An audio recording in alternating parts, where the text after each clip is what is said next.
Good morning. It's Sunday, January 6th, 2019. I did not go into work yesterday as I said I probably wouldn't. Did not drive. It was a good day, a really good day. Ended up helping out my sister quite a bit with the kitchen and whatnots. Enjoyed that jerky I made and just generally had a good relaxing day. Slept in a bit, and I'll be heading out to Uber here pretty soon. The next couple of days should determine my mood quite a bit as we're getting up to another payment deadline. Okay, found a couple of things on this day in history. Just a couple, and I'm, as always, speaking off the top of my head. But here we go.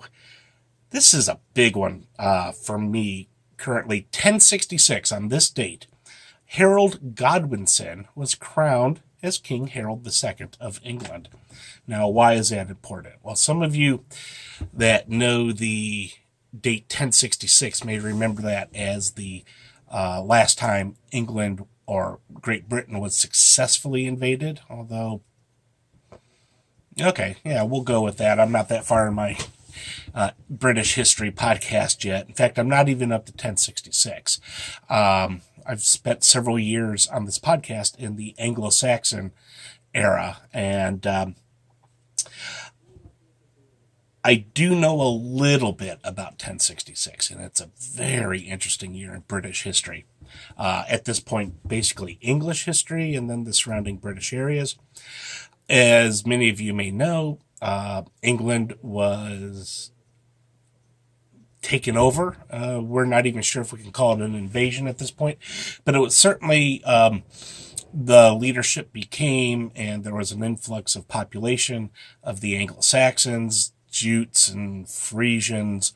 But by this point, they were Anglo-Saxon in culture. I think that's how they referred to themselves, also as the English.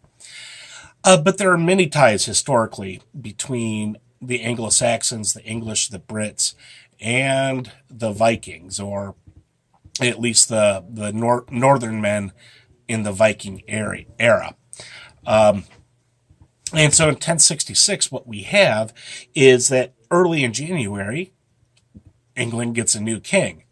And this is going to be really rough, but roughly accurate, I believe. Earlier in the year, there was some battles in the north of England where there was another invading Viking force. And Harold took care of it. Harold and his men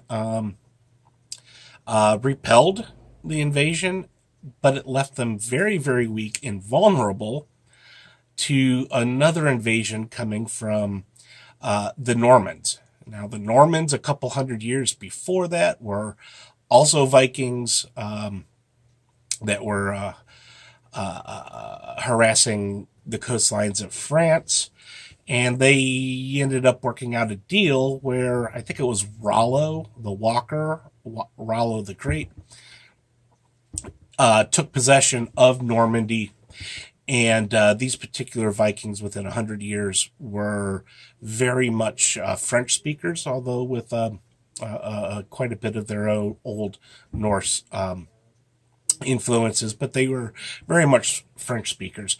And they were also tied to the Anglo-Saxons in many ways. And at this point in 1066, William, the Duke of Normandy, felt like he had a claim on the English throne as well.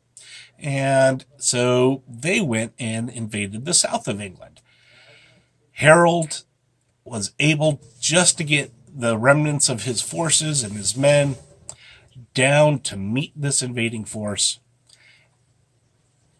and they lost. I mean, there's nothing more to say about that. Apparently, the English had elevation as their advantage. The stories I've heard is that they're at the top of the hill, the Normans are at the bottom of it, and they made a few attempts to rush down the hill and engage instead of taking advantage of their height.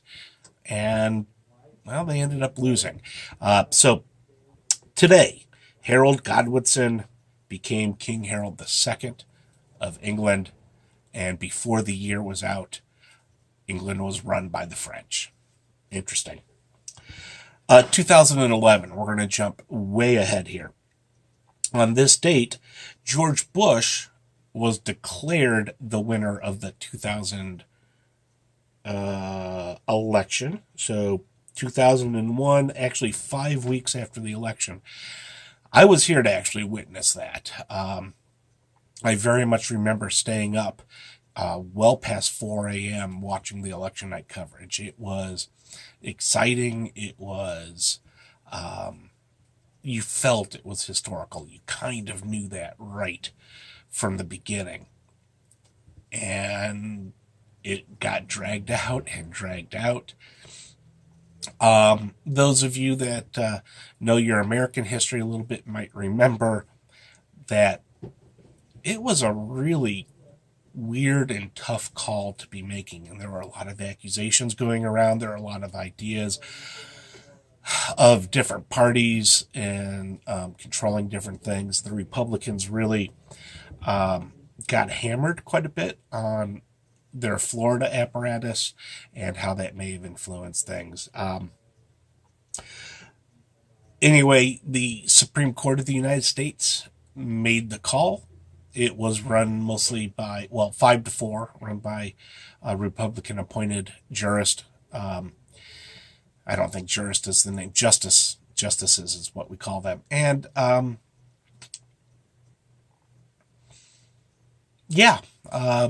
it's, I think, going to be seen as a very interesting turning point in America and American politics. And I don't think the repercussions from that have actually played out yet.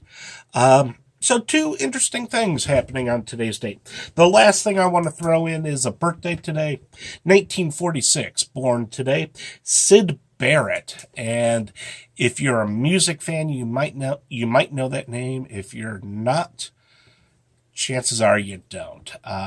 Syd Barrett is legendary, well beyond his direct impact on music, in Western music, pop music, rock music. He was a founding member of Pink Floyd and was their main songwriter. He had a knack for writing poppy little short songs, as well as some maybe more drawn out, interesting, spacey, druggy things.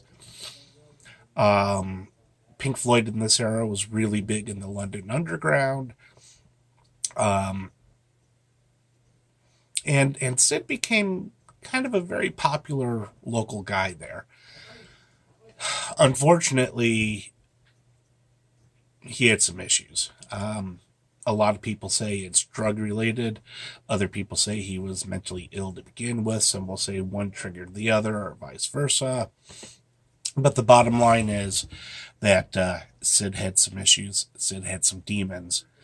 And he became unreliable enough that the band had to hire another guitar player to cover for him when he wasn't showing up. And eventually, either Syd was asked to leave or he just bowed out. That replacement guitar player became sort of the heart of Pink Floyd after a while, but the band was really lost. The main songwriter for a while seemed to be Roger Waters, and certainly his influence was huge in the band later. And it was in this era, a few years afterwards, that they come out with Dark Side of the Moon. They come out with Wish You Were Here. They come out with Animals. They come out with The Wall. 4 albums that are just an amazing streak of run. And even though Syd was long gone, you can see his influence and stamp all over those 3 albums. Look for themes of madness. Look for themes of isolation.